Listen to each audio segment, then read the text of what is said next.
one of the worst things that can happen to people either in sports or music or our business is sudden success when you're young. It is poison. It's death. It's awful.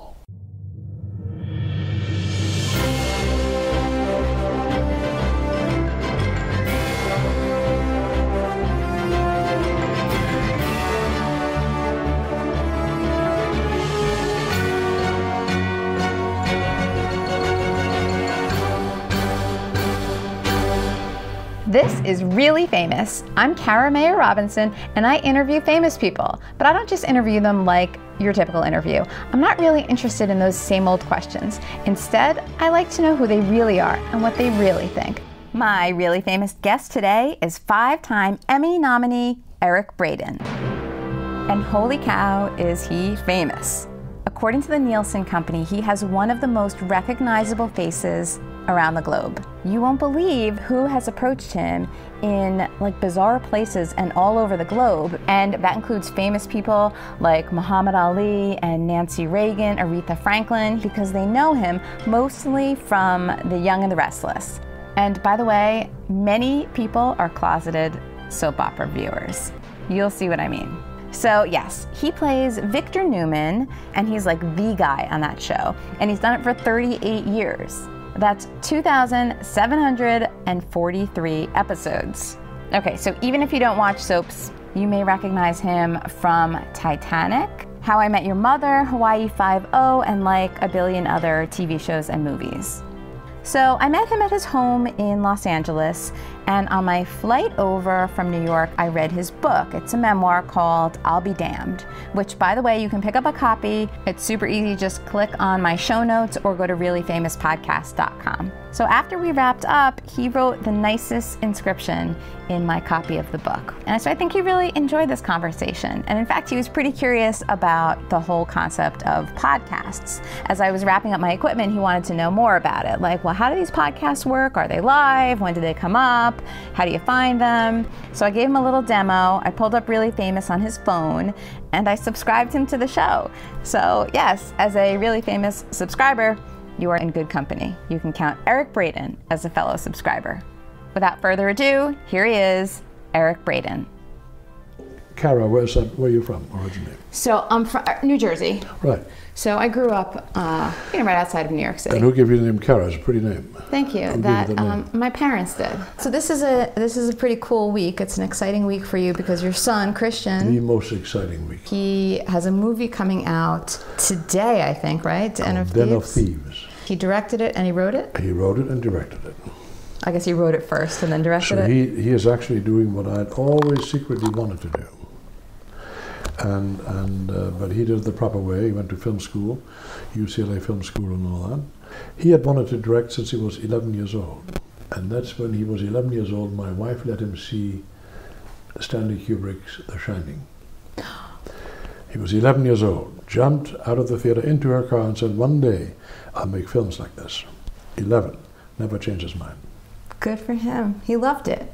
Loved it. Loves and that he has for my wife, who loves film. Loves film. So what did she expose him to all different films as he was growing up? Yeah, from early on. And you pick these things up by osmosis. And she has a very good, she's responsible for all this. She has a visual sense, So when you say all this, just for people who can't see all this, it's this, the decor in your house is very warm and whimsical, and it looks like there's some important significance to everything. Yes, eclectic. And very California. Yeah. So she got that, so she has that gift as well. He has a lot from her. And then from me, of course, I've been in the business since 1962. He has, again, not often, but we talked about it here and there, about how not to be a director or how to be a good director, etc. And I said, if you ever want to write and direct, you must know how to act. So I sent him to acting school. I said, you have to understand what an actor goes through. And a lot of directors are nerds, basically nerds, and have no clue as to what motivates an actor. And what you have with a lot of directors, they grew up in isolated worlds. They grew up as nerds. And I have no respect for that shit. Just get out. You have no life experience. And as an actor, you learn to empathize. One of the most important things to know when you are in this business, as either director, actor, or writer, you need to have empathy. You need to empathize with the feelings of others. It's one of the most important qualities. And you learn, therefore, you learn to listen. Here's some robocall calling me. I hate those bastards. Oh, 1 second. My brother. Hello? That was Stephen A. Smith. Oh. Do you know Stephen A.? Of course. It lasted too long. He hung up. Stephen A. is a friend. So not a robocall. No, it was not a robocall, but I thought it was a robocall. Anyway, so it is... Empathy, you were saying. Empathy, that means to really understand what people go through, the struggle they go through. He has no delusions about this business, none, because he has seen through my eyes all the vicissitudes, all the ups and downs of the business, and learn to appreciate the, when it's successful. I mean, to go with him to the premiere, and it was just, I tell you, more important than anything I've ever done. It was wonderful. I loved it. Loved every moment of it. To be able to sit back and enjoy what your offspring did, your son did, wow. Powerful. Greatest gift there is, really. I know that Freud's story about Oedipus is correct. I noticed that when he and I boxed, we used to spar together. And in sparring, I actually broke his nose twice, and we sparred, and then when he was about 20, he hit me with the right cross, but so hard, and it shook me up. And he stood in front of me and says, God, that feels good. I said, you son of a bitch. I said, now I know Freud is right about Oedipus. Absolutely right. Son wanting to kill the father. Yeah, we displaced the father. And so true. So true. So the ups and downs in the industry. Yes. He saw you going through them. So what are the ups and downs generally? Well, or that you've been through? One of the worst things that can happen to people, either in sports or music or our business, is sudden success when you're young. It is poison. It's death. It's awful. I tell you why. The discrepancy between who you were, who you know you were, who you were comfortable with, and have all of a sudden become based on a film, based on a championship, based on where suddenly people look at you differently. The outside world looks at you differently. And inwardly you say, oh my God, I'm the same person I always was. But at the same time you like the flattery. It's a very discordant process. It's a very disassociated process. It's weird. It's just downright weird. And suddenly, for example, you go to restaurants. I'm not talking about this town, my experiences.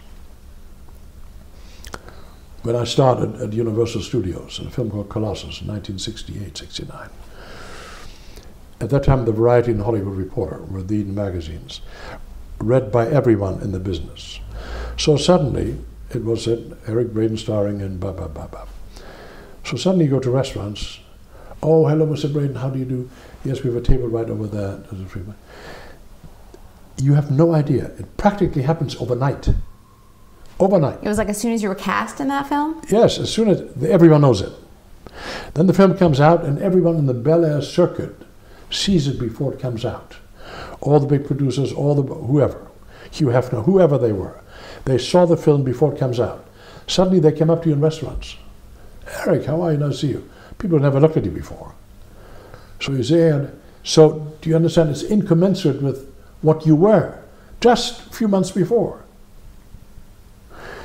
And what saved me was sports. So if you knew it was unsettling then to you internally. Terribly unsettling. And a lot of actors, a lot of musicians, a lot of athletes go to drugs because they want to somehow, they need to bring these two things together. To calm the noise. These two worlds together. To say, wait a minute, why are they, that's not who I am. Suddenly everyone is kissing your ass. The guy at the gate at the studio suddenly knows you star in a film. Hello, Mr. Braden, how do you do? Please, blah, blah. Do you understand? Doors open, literally, within a month's time. Right, so when it sounds like, well, that would sound to anybody that's a dream, that's perfect, that's what I want. It's a nightmare. The reality is... It's a nightmare. It's a nightmare that leads to excess. Now, fortunately, I never was a guy who took drugs or drank. I then did sports. Why? To get back to, within 5 minutes on the soccer field, I played competitive soccer during that time for a team called the Maccabees. And within 5 minutes, you're back, no one gives a damn who you are, you're the same athlete you always were competing, okay? That kept me normal. I'm telling you, I went through a time after Colossus. I was approached for James Bond, the whole thing. I mean, so Colossus, the Foreman Project came out, very good science fiction film. I starred in it. And a lot of people always thought that I was somehow related to the British Commonwealth. My British accent was stronger then because I learned that in school. So Cubby Broccoli, one of the producers of James Bond, had seen, on a flight from London to LA, had seen Colossus. And at that time, in the 60s, 70s, 80s, no film producer would look at television. They just didn't. He didn't realize that I'd already been on television for 10 years, practically, on The Rat Patrol, on, my God, Mission Impossible, everything.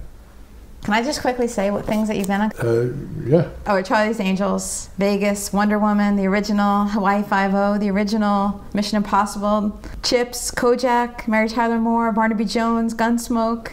You got a few of them, exactly. So, but film producers didn't watch television. They didn't look at it. He just saw the film. He said, and this is when Sean Connery had decided not to do it anymore. And he said, that guy would be a good James Bond. So we had lunch with him. My agent called me. He says, Cubby Broccoli wants to meet with you. I said, okay. So we met, we talked, and he says, do you still have a British passport? I said, I have a German passport. So the curtain went down like this, boom. He called an hour later, he said to my agent, he says, too bad. We were very interested. But imagine if a German had played James Bond. That would have been uprising in England, you know what I'm saying?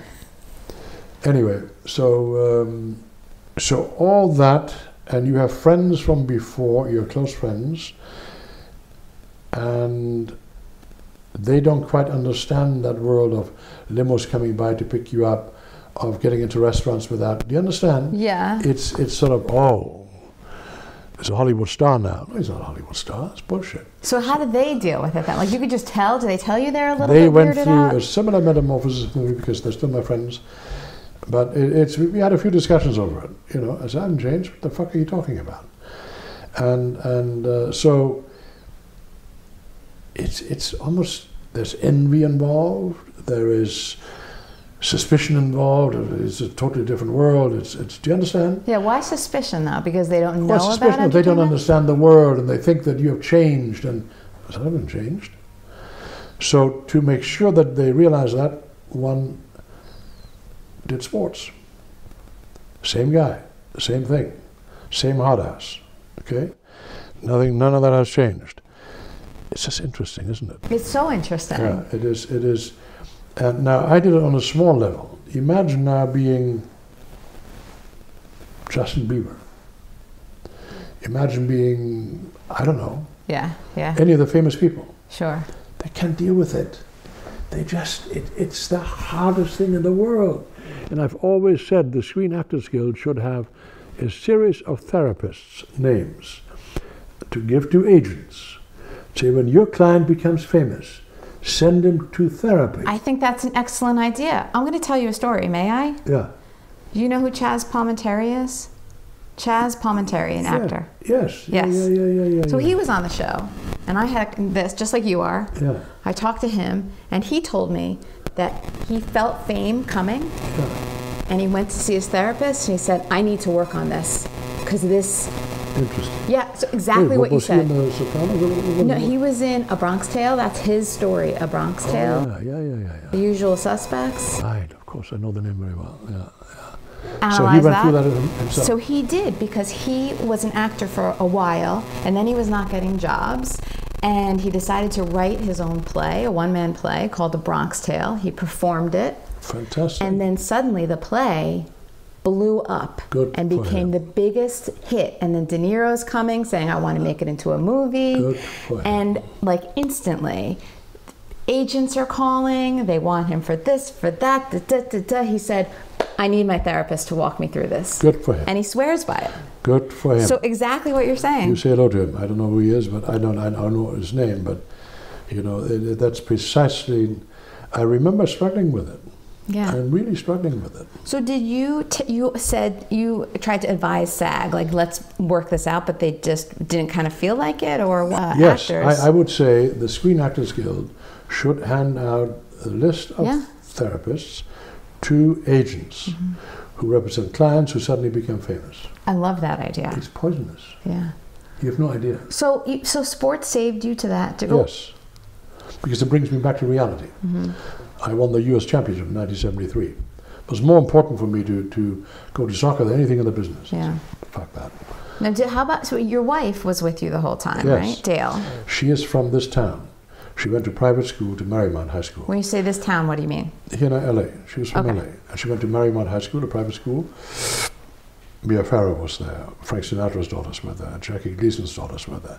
She knew all the real stories of the families, and do you understand? So she was blasé about all that stuff. She's the one who took me to foreign films.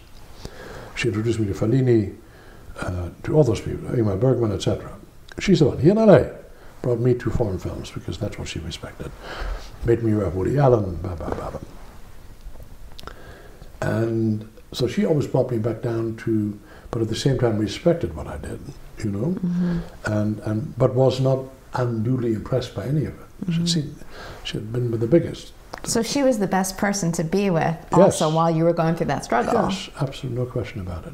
So when you were guest starring in all of those TV shows, they didn't know who you were. The people didn't recognize you. No, a lot of people did though, here and there, but not to that degree. But they did. Oh yeah, hey, there's a bad guy, you well know, blah, blah, blah. But it wasn't that unsettling experience that you had later after. That started with Colossus. Yeah. A little bit with the Broadway play I did with Kurt Jürgens and Geraldine Page, Eugene in the New Theatre, 49th, did that in 1965, I think, 65. Okay, so then... And Clarence Williams and I, Clarence Williams from Mod Squad, the black actor, who played Prince's father in Purple Rain. He played my brother on Broadway. My half-brother, obviously. A German immigrant father goes to the South as a plantation, blah, blah, blah, blah. Anyway, he and I got the best reviews by Walter Carr from the New York Times, I think, and the New York Herald. We got the best reviews of the play, with Geraldine Page. Opening night, you know who was there in the theater? I made the mistake of opening the curtain to see who was coming in. Kirk Douglas, Anne Bancroft, her husband, the comedian, what's his name? Yeah. Why am I blanking out? Yeah, the comedian. He's like in his 90s now. Lee Strasberg. They were all sitting in the front rows. Can we remember his name? Yeah, 1 second. Wonderful comedian. Oh yeah, the man. No, wait, what was the you know, what's that show? High Anxiety and yeah, and Young Frankenstein. Young Frankenstein and Mel Brooks. Mel Brooks. Okay, that's better. Okay, so yeah, and so they were all there that night. Lee Strasberg. Lee Strasberg. Who was a super well Tennessee respected. Williams, who was a friend of Geraldine's. They were all there. I made the mistake of opening the curtain. And suddenly I said, what the fuck am I doing here? So I said, you know, I just go to the stage door, open the door, and disappear to the night of New York. Forget it. Understudy will take over. I literally had reached that point. I was petrified. So then I went up and down the stairs to my dressing room. And Logan Ramsey, he and I shared a dressing room. I said, get some brandy? He says, oh yeah, son. He's a Southerner. half a bottle, boom, didn't do shit. I was in shape from sports. Up and down, wrestler, push-ups, bop, bop, bop. Nothing worked. So finally something overcame me, I don't know what it was. I went back, opened the curtain again, I said, no one intimidates me. You will not fucking intimidate me. With that attitude, I went on. Fear of opening night in the theater is unbelievable. I can imagine. Unbelievable. Especially with those people in the audience. Unbelievable. Come on. So I had to assume sort of a kind of a fighting thing, which often helped me in my life. Fight or flight. You were going to fly at first. Yeah, right. So, man, never forget that. And afterwards, you go to Saudis, and they all came in, and then at Saudis, Jardine was very sweet and fabulous actress. Remember Jardine Page? Mm-hmm. She had big breasts, so she and I stood. We had to go on separately, but we was behind curtains for a while. And one day I said, Jardine, you're a beautiful person. She said, now. Rip is going to get very jealous. Rip Torn. She was married to Rip Torn, so I don't care. Anyway, long story short. So she said, I walked with my wife to Saudis.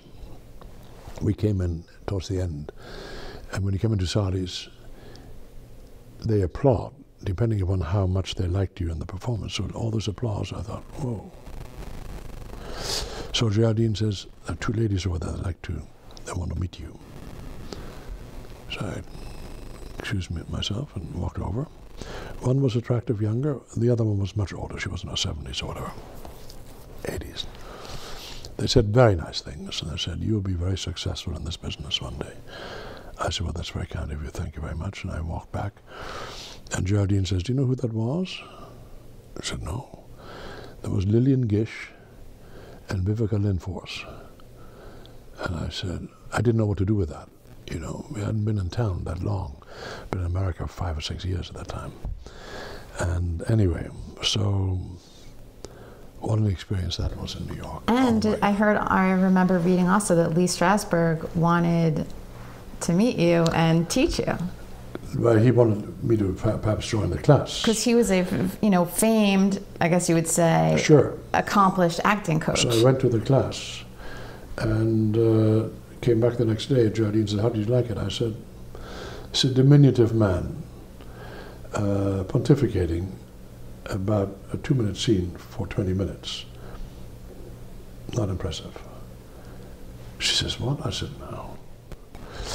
I did a film with Brando before, a year before. Which film? Moritori. And Marlon and I get along well. We threw the football to each other and we talked history. He was very interested in German history. He had just done The Young Lions before, and he knew a lot about America. Anyway, we talked about history a lot, but we threw the football at 20th Century Fox behind the stages in between scenes. He was a good athlete. He was a big guy. And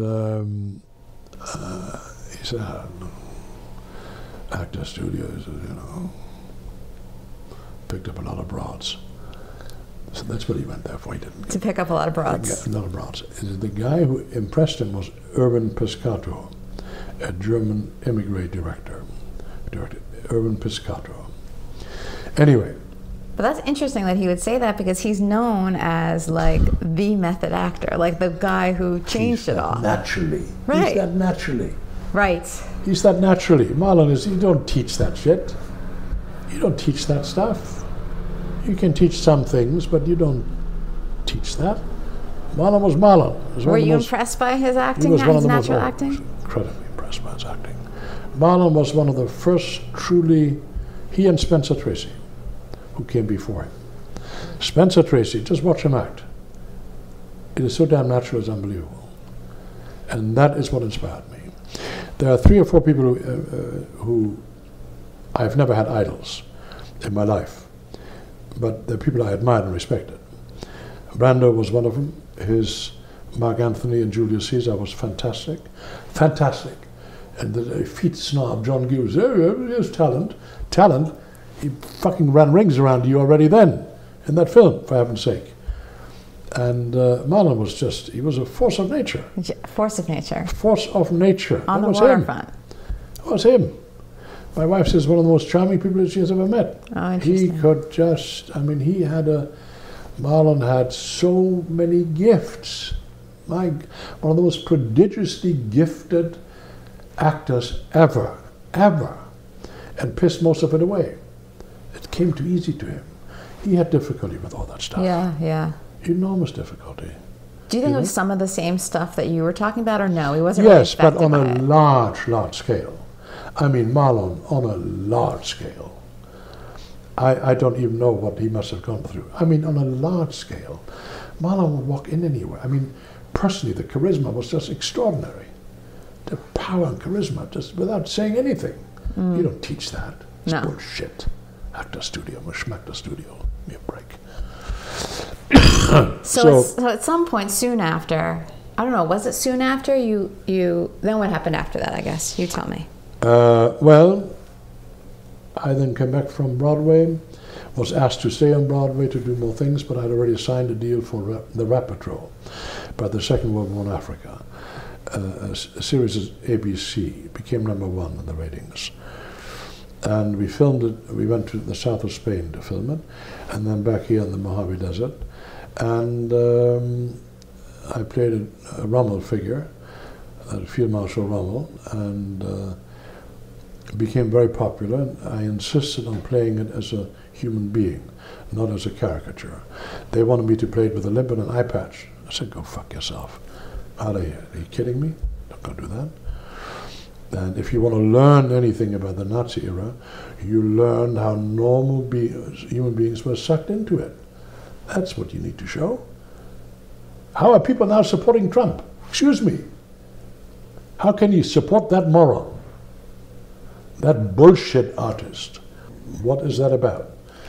Now, transpose yourself as a young person or businessman or father, whatever, into 1920s and 30s Germany, when Germany was really on the ropes because of the Wall Street crash and the Depression, and because of the enormous resurgence of the Communist Party in Germany, and they just had the Russian Revolution in 1917, and then the Versailles Treaty after the Second World War, after the First World War, which told Germans that they had to pay for generations to come reparations.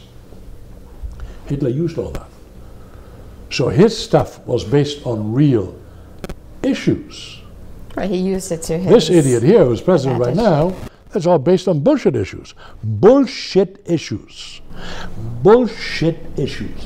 It's the biggest bullshit artist ever to occupy the White House. Ever. And you know why? Fox News is responsible. Fox News has bullshitted American audience for 20 or 30 years. The most dangerous man in America is Rupert Murdoch. Period. Telling you. At first, Rupert Murdoch had enough sense to say, this guy is a wacko, Trump. Then, of course, now he's president, now they're friends, or whatever. Anyway, that's a different story. Different book, different issue. So your Rat Patrol at this point became #1. So then, after that, guest starring roles, you read some of them. Yeah. And then came the offer to do Colossus, the Forbin Project. And I was doing a film at the time with Burt Reynolds and Raquel Welch in Spain.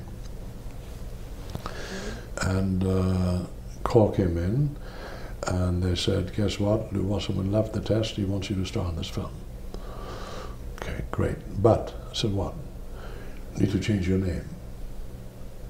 I said, no dice. Hung up. And your name really is? Hans Gudegast.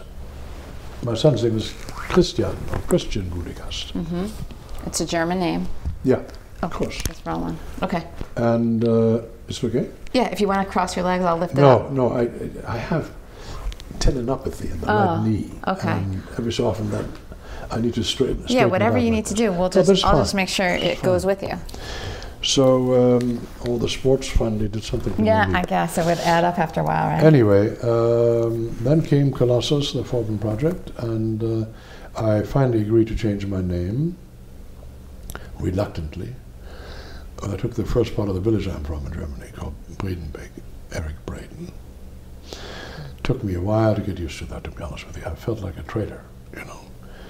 And but then I realized, Kurt Jürgens, when we did the Broadway play, said, "Go back to Germany. In America, you play nothing but Nazis." I said, "No, I'm going to make it. I'll make the difference. I won't." Anyway, so yeah, and on, and then Colossus came, and you know, it changed my career in many ways. And then in the 70s, early 70s, there was a recession in town, and they didn't make films for a while. That's when Anthony Quinn, Tony Curtis, all them did television suddenly. And I was approached by the biggest agency in town, Chase & Park Citron, and they wanted me to star in films, but they said, "Be patient. There are no films being made right now, but it'll start again. So don't go into television. Don't do television." And I thought, shit. I held out for 3 months. My son had just been born. I said, I gotta make money. So I started guest starring. And once you do that, shoo, you're no longer considered to star in films. That's how it was. So then I said, well, let's make the best of this. And then Lew Wasserman lowered the guest star salaries from $7,500 a show, which in the 60s was good money, to $2,500 a show. Woo! Because Universal Studios was the only game in town. That's a big cut. Huge cut.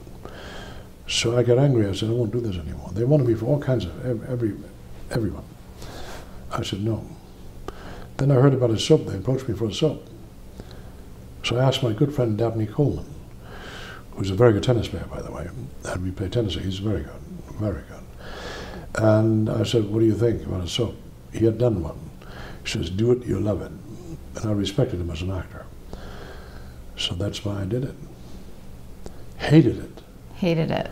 Hated it. Why did you hate it? What was bad about it? Hated the whole world. It's a different world. It's so much of at one time. Because it's every day, you mean? Dialogue. No, you learn so much dialogue, and then everything about it is just different. It's a different world.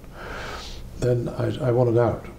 And then they offered me more money to stay for a year. And then after a year, I was totally depressed. I said, I don't want to do this shit anymore. So I went to Bill Bell, and he wanted me to stay. I said, Bill, I need something to explain why the man is who he is. You know, meaning your character.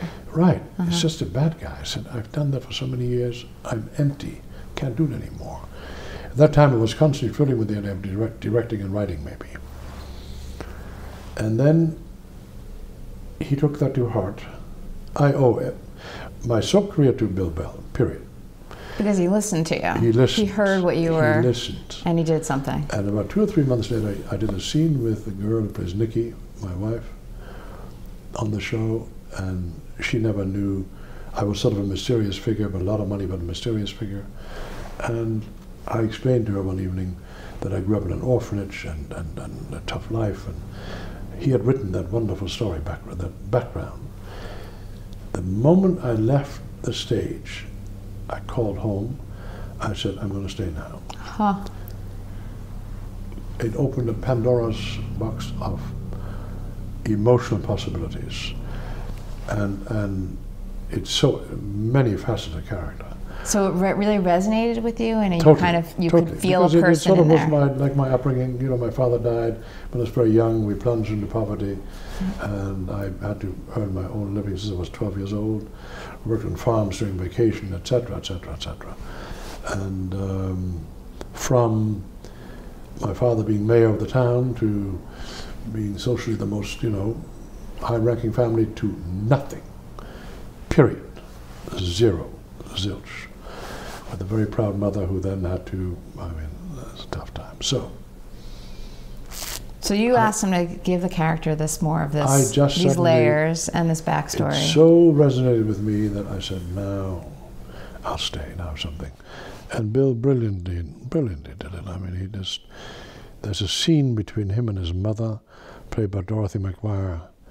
Years later, he's already a wealthy guy, and his right-hand man says, you know, there's a lady who wants to come see you and this and that. And she came to my mother. I said, she's not my mother. She wants my money. It's not my mother. I don't know my mother. She left me in an orphanage when I was 7. So this woman comes in, Dorothy McGuire, and I didn't know how I was going to play the scene. I had no idea. I had no idea. So you just went in knowing your lines and that was it? Yes, I said, how am I going to? And I said, you know, to hell with it. And let it happen. And it's arguably the most memorable scene I've ever done in that show. And it's such anger and hurt that came out in that scene. But she said something, and it's brilliant, something she said that only she could have known. And I suddenly know it's my mother. There's a hole in the sweater, whatever. And anyway, I've loved the character ever since. Yeah. So one thing that you wrote about as well in your book was that I think when you were surprised when you first started playing Victor of how fans were so in love with, I guess, I don't know if it's in love with the character, or they were sort of an explosion of, talk about fame, it's like what you were talking about before. You went to a personal appearance somewhere, right? Oh, in Canada, I never forget it. And it was like overwhelming? They were in a shopping mall. It was sort of a roundabout thing with a glass elevator in the middle, and there were 15,000 people.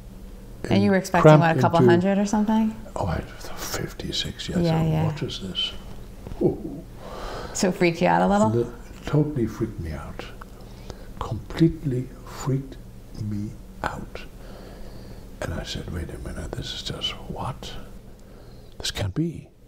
And then became claustrophobic because the front row were paraplegics and people in wheelchairs and all that. And, you know, once empathy goes out and I want to shake their hands and thank you for coming, that made others push forward who also wanted to grab a hold of you.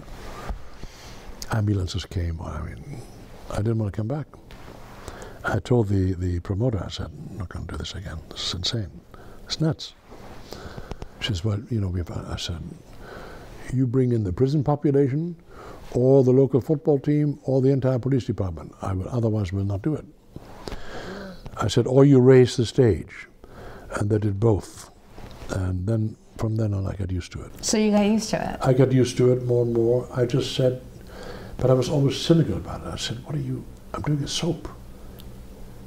What is it? What was it? I don't know.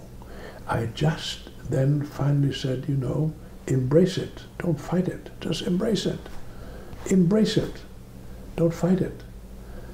You know, whether you go through TSA at the airport or wherever it is, you have no idea. So it's huge. You're huge.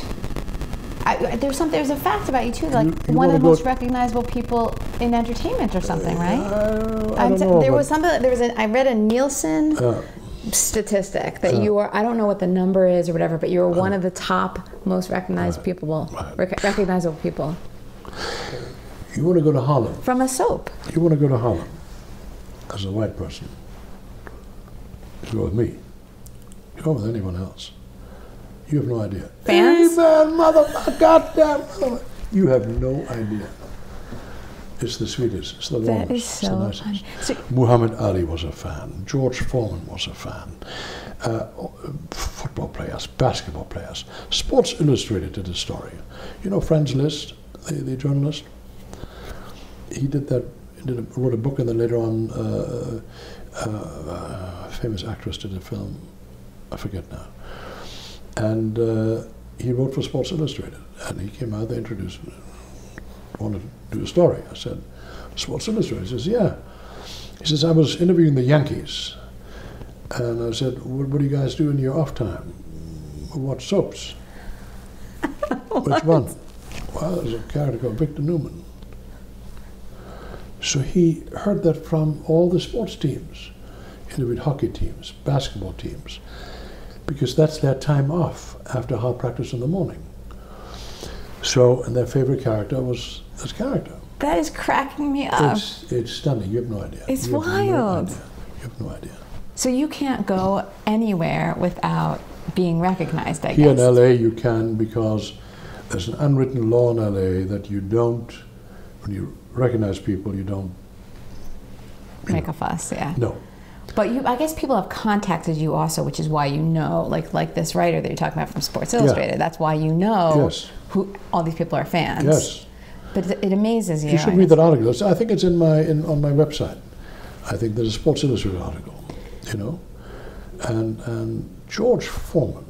So did you talk to George Foreman yourself about it? Yes. Also, Nancy Reagan. First, Muhammad Ali. Muhammad Ali and I were on a flight from Philadelphia to LA.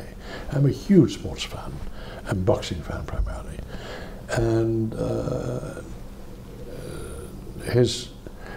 Howard Bingham was his right-hand man, a photographer.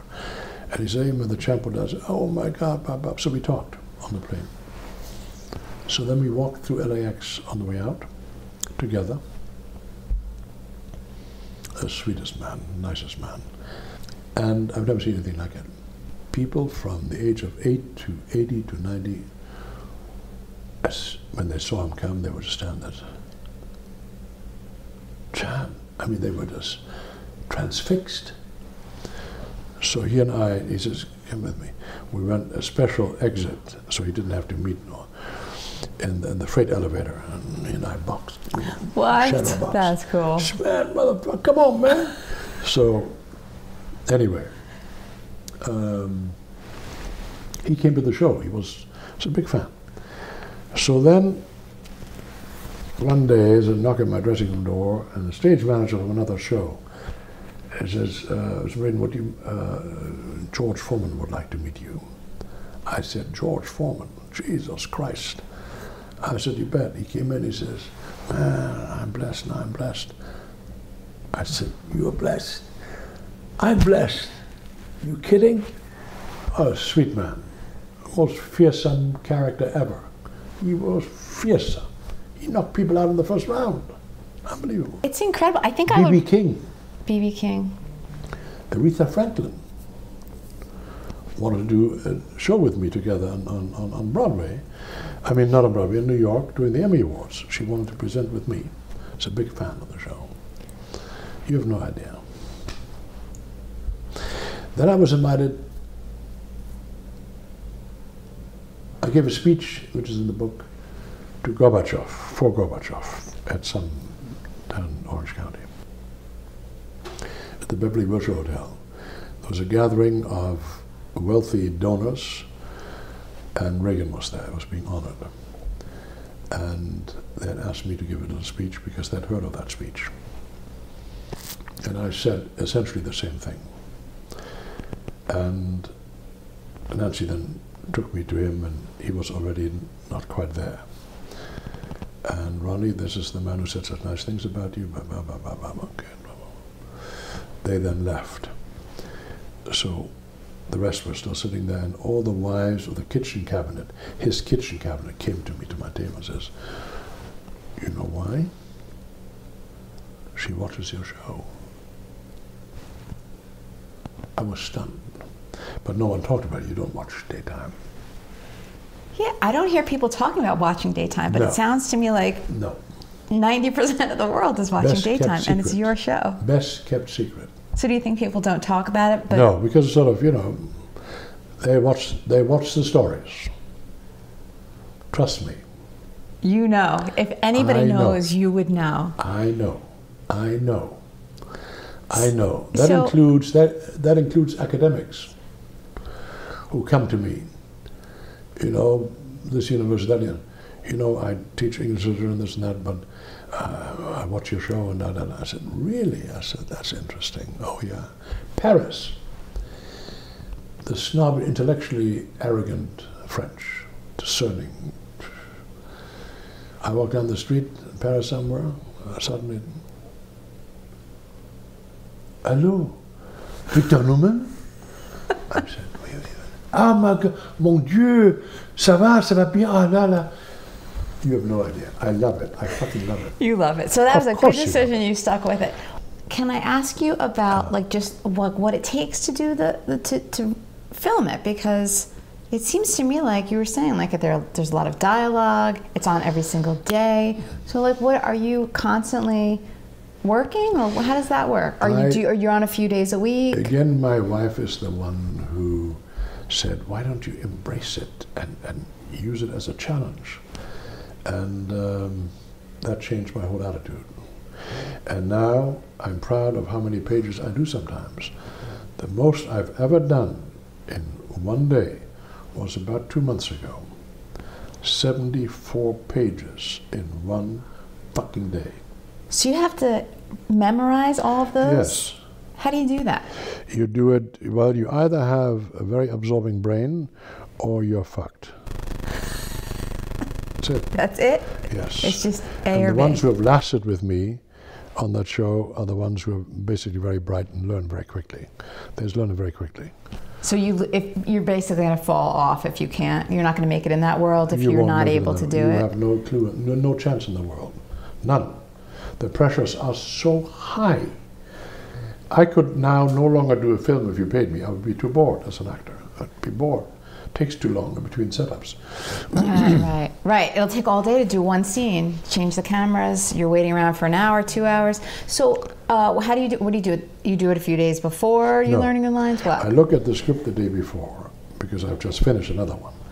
Look at it quickly and say, okay, let's change this. That cut. Okay, blah, blah, blah, okay.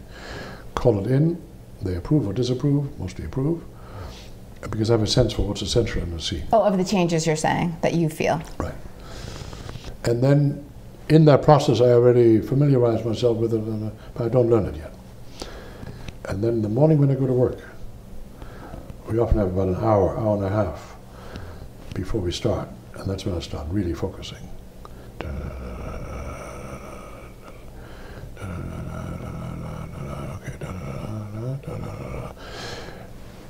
You learn to focus, you learn to understand. You need to understand.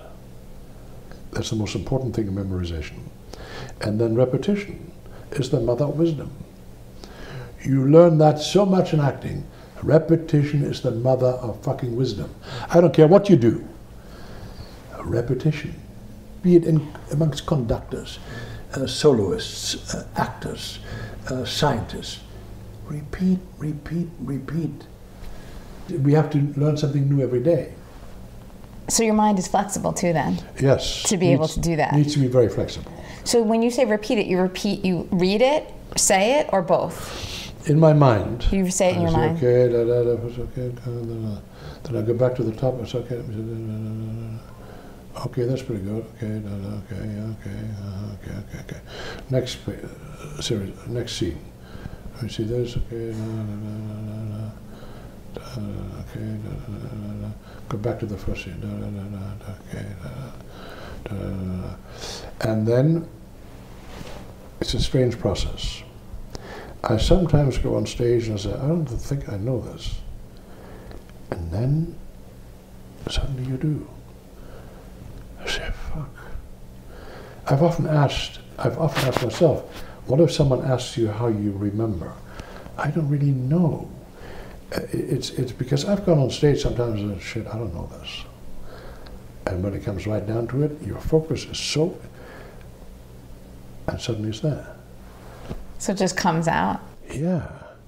And sometimes it doesn't, but sometimes it, I mean, I'm one of the fastest, and it's an uncanny process. I don't even want to analyze it too much. Yeah, you don't want to think too hard because it's worked for you all these years.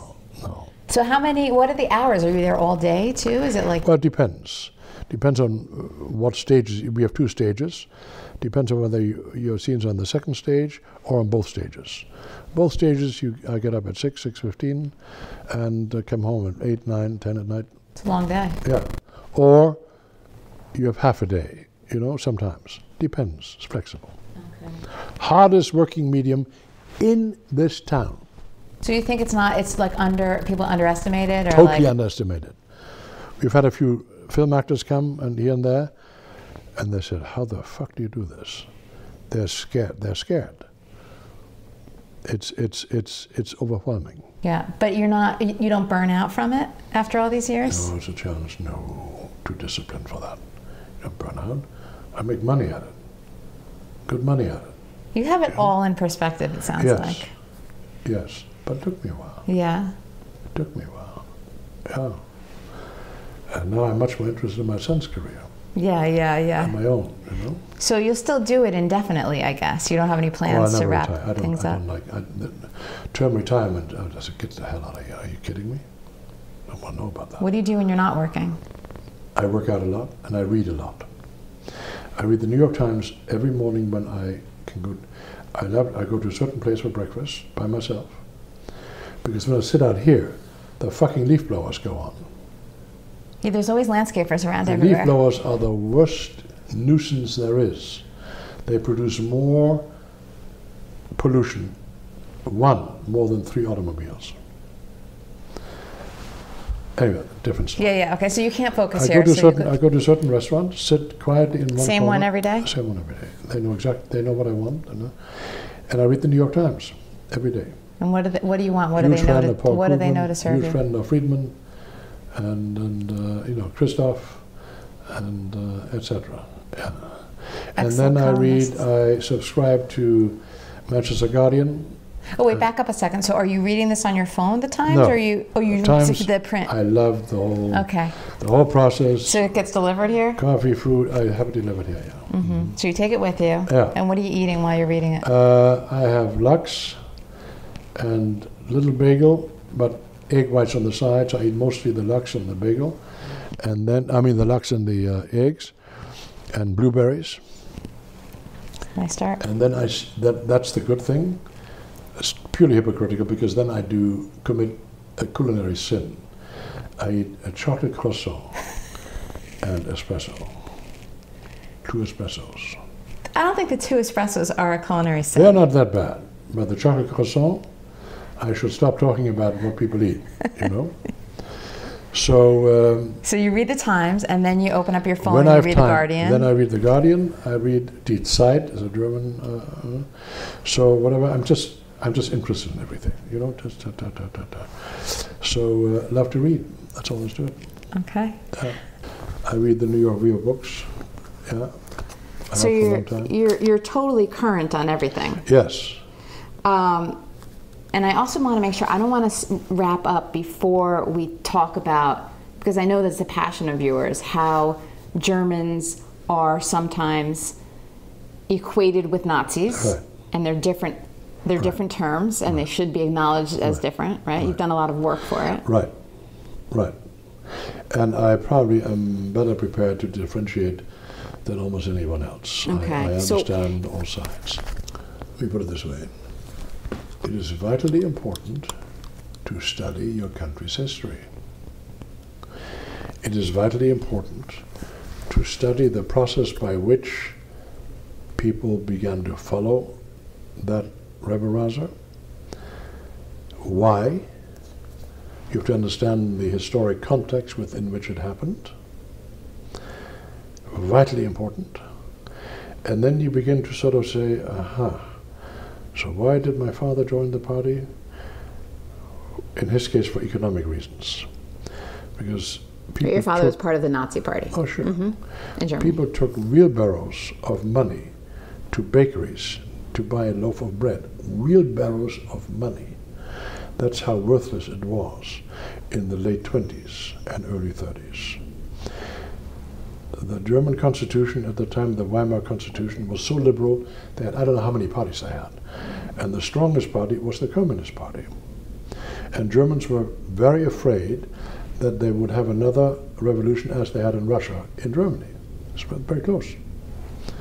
So here's this other guy who warns against that, and German industry, they interviewed him, said, are you going to disappropriate private property? He says, no.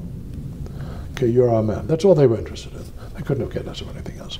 His rantings and ravings, they said, don't take that seriously. His vitriolic anti-Semitism, his racism, but anti-Semitism, that no one took that. Jews were more successfully assimilated in German society than anywhere in the world, more than here in America, more than England, more than France. You need to study that to understand that, and say, then you understand why many Jews who I then later on played soccer for, didn't leave Germany. They said he wouldn't last. They said, oh, he's... A lot of Germans, I have my relatives, he's a poor guy, a lot of Germans were against him. Germans, not German Jews. Complicated issue, but you need to understand it all. You need to understand in America the long history of racism in this country. It's an extraordinary history, extraordinary history. You need to understand anti-Semitism in this country. Here in Los Angeles, Jews couldn't join the Los Angeles Country Club, couldn't join the Jonathan Club, couldn't go into certain hotels. That was all till the 60s. America turned back 2 shiploads of Jewish refugees from New York Harbor. We don't want you. Out. Back to Cuba and then back to Europe. I mean, these are realities. You know, when I played for the Maccabees, I played with 7 Israelis. I was the token German on the team with another guy. 2 Ethiopians. And you learn about prejudice. And we had a fullback on our team, Israeli. He talked like a Nazi. He talked like a fucking Nazi. Against blacks, against anyone who wasn't Israeli. When I was in Israel, my bodyguard was a guy who was part of the Mossad, but he was a Sephardic Jew. And we walked through Tel Aviv and this and that, hey, however, and he said, you know, right, we had riots here. I said, what do you mean you had riots in Tel Aviv? Between the Sephardic Jews and, I said, really so? Treated us like shit. Stunned. It's everywhere. It's everywhere. But, and this is what distinguishes Germany, no country ever took it to that extent. And that is something that as a German you have to deal with.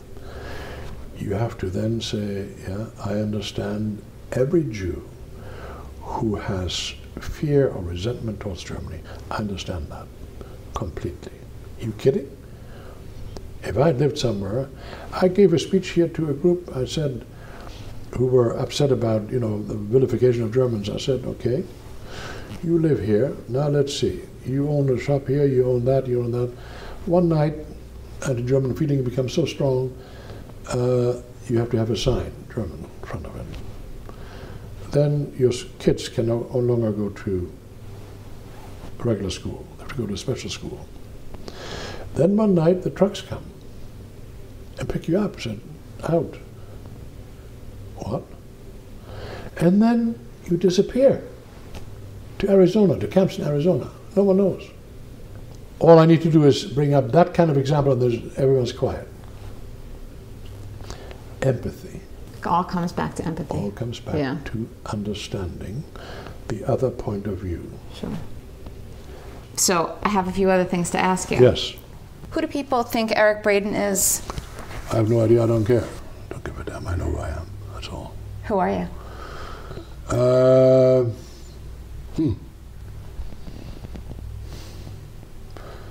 I am intensely interested. Things around me. I am intensely interested in sports, in competing. I'm very competitive. Very competitive. You tell me I can do something, I say, oh really? Let's go. Any sport. So, very curious and very empathetic because I have been there. Grew up in stark poverty, didn't have a pot to piss in, earned my own money since I was 12 years old, working on farms, cleaning out cow sties and pig pens and everything to make some money on the side. Love sports. It's what saved me. My early years were sports and girls. That's what saved me. So it made me look forward to life. You know, very simple. And but it can get complicated.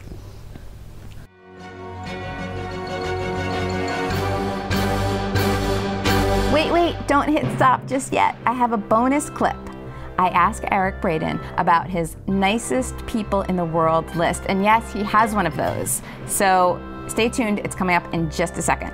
Before that, a quick shout out to my fabulous insiders who contribute to the show, Jamie, Bob, and Pat.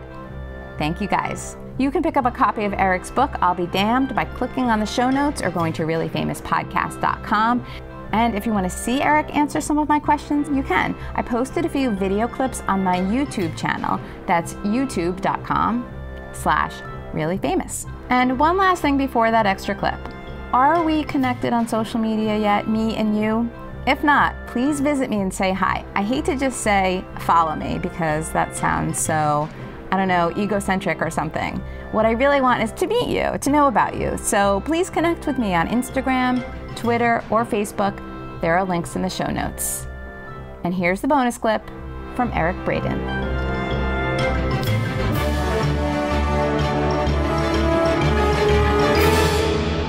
I'm going to give you a list of people, and I'd like you to just react. Mary Tyler Moore. Sweet lady, wonderful lady. Ed Very Asner. charming. Oh, Ed sorry. Asner is one of those, very bright guy, very smart. A man's man. And Gavin MacLeod. very good actor. Dabney Coleman. Dabney is a very funny guy, a hell of a tennis player, and a great sense of humor. Lee Strasberg.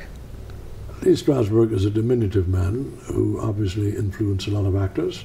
I think the direction in which he took the actors is a very good one. It's all based on trying to be as real as he can be. That's all.